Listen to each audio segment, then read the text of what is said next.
जय जय श्री राधे, जय जय श्री राधे।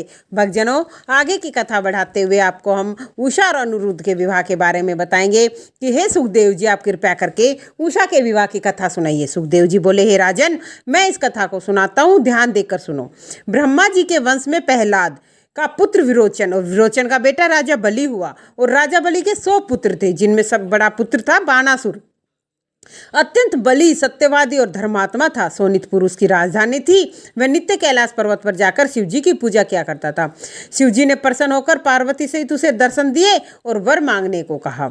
उस समय बाणासुर ने यह प्रार्थना की कि हे प्रभु, ऐसा पराक्रमी बना दो कि मुझे युद्ध में कोई जीत ना सके। यह सुनकर शिव जी ने उसे एक सहस्त्र भुजाएं देकर और कहा कि हे बानासुर, तुझे युद्ध में कोई नहीं जीत सकेगा। इस बानासुर ने तीनों लोकों को जीत लिया। सुखपूर्वक राज्य करने लगा। प्रतिदिन कैलाश पर्वत पर जाकर शिव जी का पूजा किया करता था। उसकी निष्ठा को देखकर शिव जी ने वरदान दिया कि मैं तेरी नगर की सदैव रक्षा किया करूंगा। उस दिन से शिव जी सोनितपुर में रहकर उसकी रक्षा करने लगे। हे परीक्षित, जब बाणासुर से लड़ने के लिए 14 भुवनों में कोई योद्धा नहीं रहा, तब बड़े बड़े पर्वतों को उठाकर एक दूसरे पर पटकने लगा। फिर भी उसके लड़ने की अभिलाषा पूरी नहीं हुई। तब उन्होंने शिव जी से कहा कि हे देव, तीनों लोकों में मुझे अपने जैसा कोई योद्धा दिखाई नहीं देता। दिक्पाल मुझसे हार चुके हैं। बड़े बड़े पर्वतों को मैंने ध्वस्त कर दिया है। अब आप कृपया करके ऐसा योद्धा बताइए जिससे मैं युद्ध करके अपनी भुजाओं को शांति दे सकूं। बिना युद्ध के भुजाएं मेरी भार मालूम होती है। बानासुर के ऐसे मुख से ऐसे वचन सुनकर शिव जी ने विचार किया, अब तो इसका गर्व नष्ट करना चाहिए।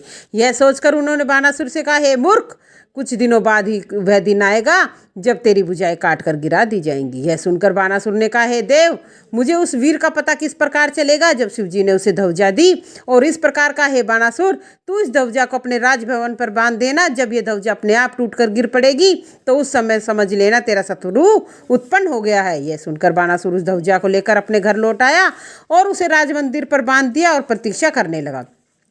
कुछ दिनों बाद बानासुर के घर उषा नाम की एक कन्या ने जन्म लिया और वह कन्या 7 वर्ष की हुई जब बानासुर ने उसे सहेलियों के साथ विद्या अभ्यास करने के लिए कैलाश पर्वत पर शिवजी पार्वती के पास भेज दिया। वहां रहकर उषा ने शिवजी से विद्या पढ़ने लगी और कुछ ही दिनों में वह संपूर्ण शास्त्र और ज्ञान विद्या में अत्यंत प्रवीण हो गई। एक दिन उषा वीणा बजाती हुई पार्वती के साथ कोई रागनी गा रही थी।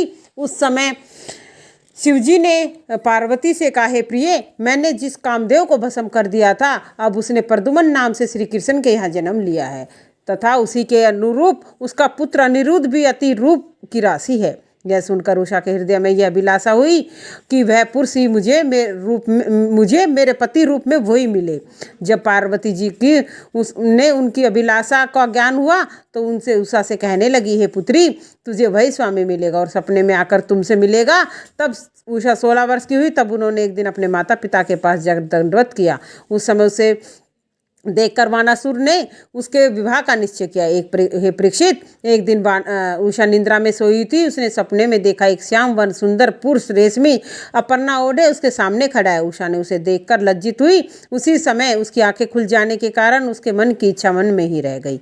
उषा ने जगने पर उस पुरुष को नहीं देखा तो बहुत व्याकुल होकर कहने लगी, अब उस प्राण प्यारे के बिना मेरी रात किस प्रकार कटेगी। इस प्रकार सपने में अनिरुद्ध को देखकर व्याकुल हुई। दूसरे दिन तक देर तक सैया से नहीं उठी। उसकी सहेलियां आपस में यही विचार करने लगी कि क्या कारण है उषा आज अभी तक नहीं जगी है। सखियों ने उसके कमरे में जाकर उसे व्याकुल देखकर समझाया। तब उसने विरह के कारण किसी की बात पर ध्यान नहीं दिया।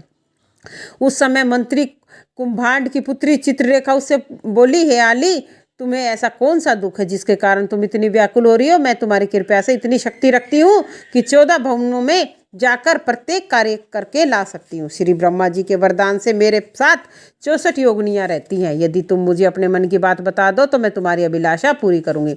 ऐसे सुनकर उषा ने उसे धीरे से कहा, हे सखी, आज रात में सपने में एक श्यामवन अति सुंदर पुरुष मेरी सैया पर आ बैठा था। उसने अपनी प्रेम भरी बातों से मेरा हृदय हर लिया है। अब मैं लज्जा त्याग कर उससे मिलने के लिए भुजा बढ़ाने लगी। अचानक मेरी नींद खुल जाने से अदृश्य हो गया। हे सखी, एक दिन पार्वती जी ने मुझसे यही कहा था कि तेरा पति तुझे सपने में मिलेगा, तब तू उसे ढूंढ लेना।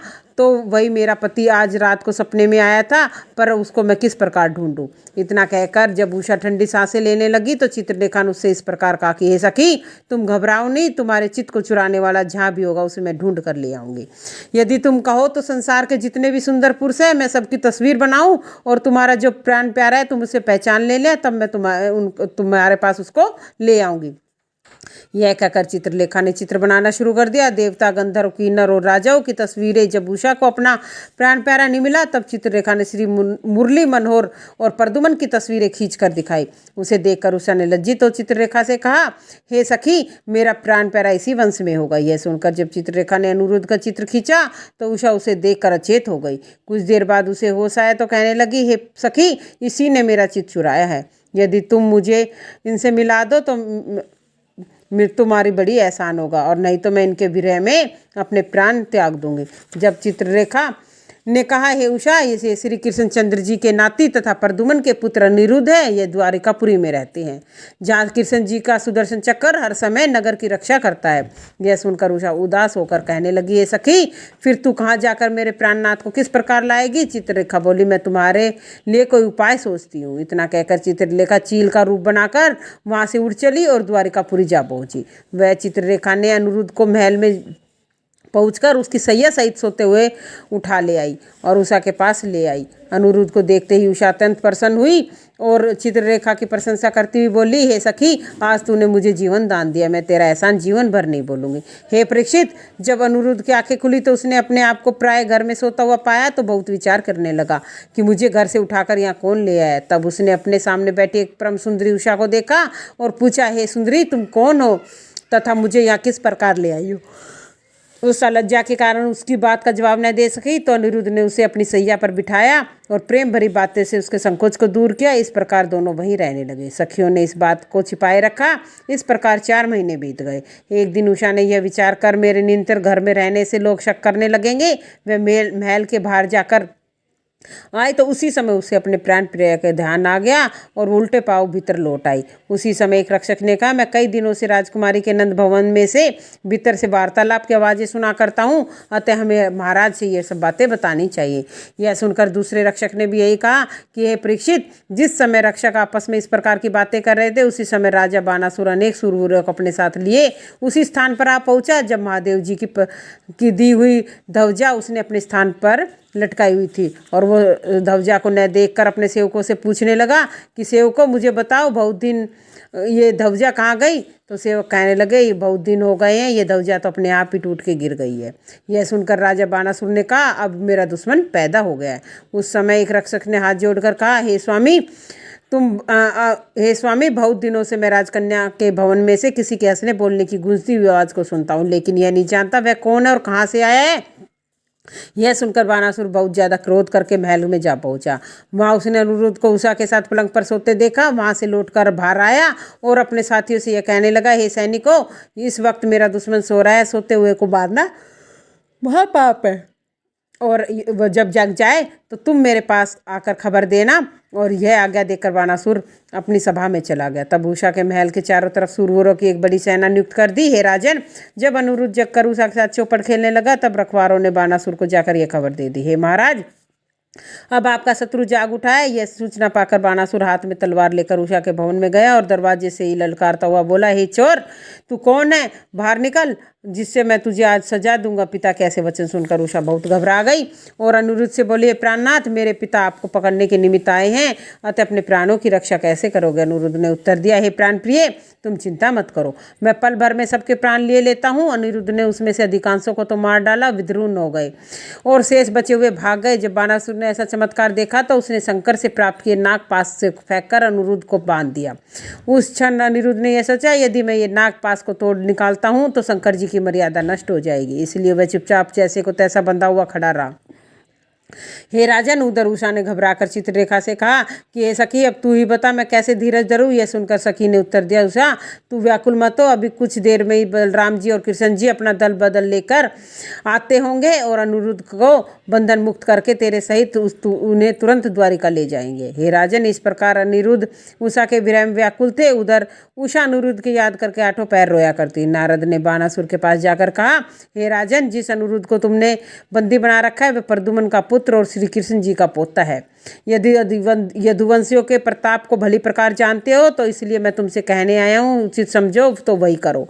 और बानासुर ने अत्यंत अहंकार में भरकर नारद जी से यह उत्तर दिया कि हे देव ऋषि, मैं सबको जानता हूँ और आपका आशीर्वाद है और आपके आशीर्वाद से युद्ध में मैं उन्हें परास्त कर दूंगा।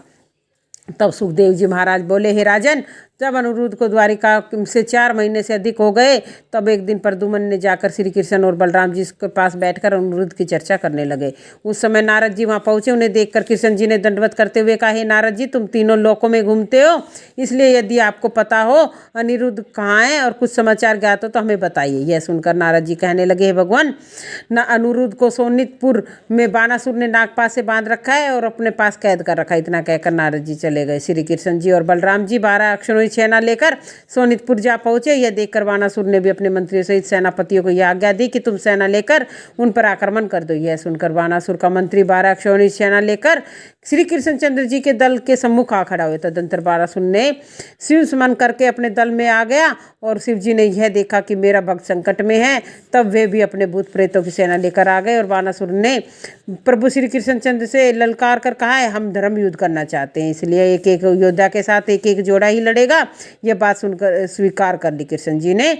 तब श्री कृष्ण जी शिव जी से, साथ ही बानासुर से, प्रद्युम्न का स्वामी कार्तिकेय जी से बलपूर्वक और राम जी का कुंभांड से मंत्री से और श्री कृष्ण के पुत्र 4 देशन के पुत्र सकंद से और शाम का बानासुर से और दूसरे मंत्री का कुंभकर्ण से संग्राम शुरू हो गया।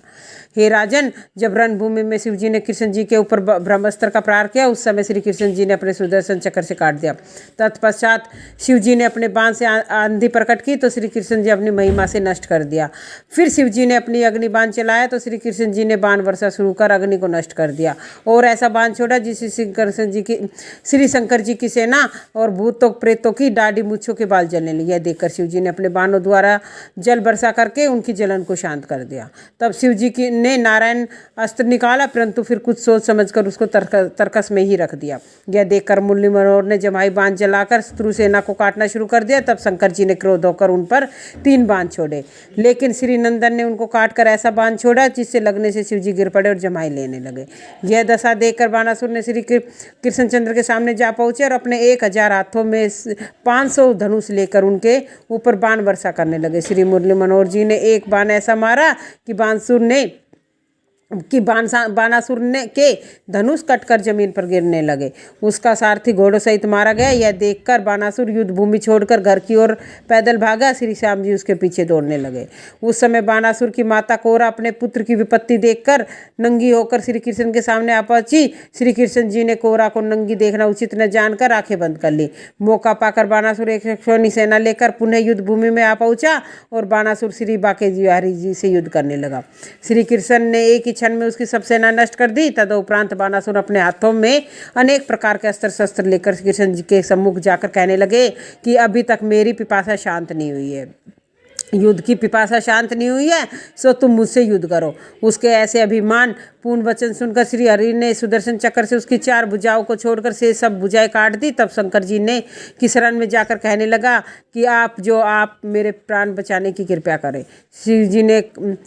शिव जी उसे साथ लेकर वे स्तुति करते हुए कृष्ण जी के पास पहुंचे और बानासुर को उनके चरणों में डालकर इस प्रकार कहने लगे, हे कृपानाथ, बानासुर ने अज्ञान के कारण आपसे स्तुता और दंड की है, उसका दंड वह प्राप्त कर चुका है और अब आप की शरण में है, इसलिए आप उसका अपराध क्षमा करिए। बानासुर उनके चरणों में गिर पड़ा और हाथ जोड़कर कहने लगा, जिस प्रकार आपने कृपया करके मुझे अपने दर्शन दिए हैं उसी प्रकार आप अपने चरण मेरे घर पर मेरे घर प्रवेश कर कर मेरे घर को पवित्र कीजिए और अनिरुद्ध का विवाह उषा के साथ करके उन्हें अपने साथ ले जाइए। सुनकर श्री कृष्ण जी प्रसन्न हो गए और श्री कृष्ण जी और बलराम जी सहित बलराम जी दुल्हनिया को अपने साथ लेकर प्रसन्नतापूर्वक द्वारिकापुरी पहुँचे और द्वारिकापुरी वालों ने उनका खूब स्वागत किया। और इसी के साथ जय जय श्री राधे, जय जय श्री राधे, जय जय श्री राधे।